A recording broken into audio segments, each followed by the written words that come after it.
Mr Speaker, at this Council I faithfully and firmly reflected the concerns of this House over the Northern Ireland backstop. I explained that the assurances we had already agreed with the EU were insufficient for this House, and we had to go further in showing that we never want to use this backstop, and if it is used, it must be a temporary arrangement. In response, the EU27 published a series of conclusions. They made clear that it is their, and I quote, firm determination to work speedily on a subsequent agreement that establishes by the 31st of December 2020 alternative arrangements so that the backstop will not need to be triggered. The House will forgive me, but I think this bears repeating. The backstop will not need to be triggered. They underlined that if the backstop were nevertheless to be triggered, it would apply temporarily. They said that in this event, the EU would use its best endeavours to negotiate and conclude expeditiously a subsequent agreement that would replace the backstop. Mr Speaker, in these conclusions, in their statements at the Council and in their private meetings with me, my fellow EU leaders could not have been clearer.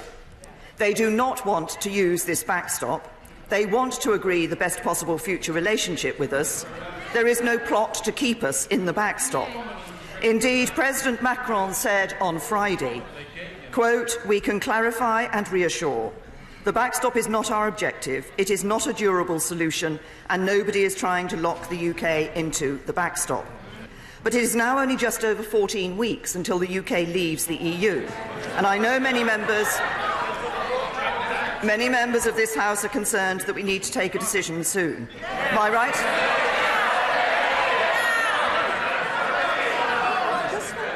My right honourable friend, the Leader of the House, will set out business on Thursday in the usual way. But I can confirm today that we intend to return to the meaningful vote debate in the week commencing 7th of January and hold the vote the following week.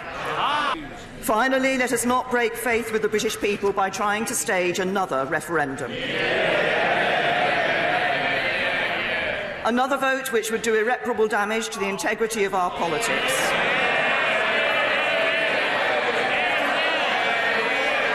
Because it would say to millions who trusted in democracy that our democracy does not deliver.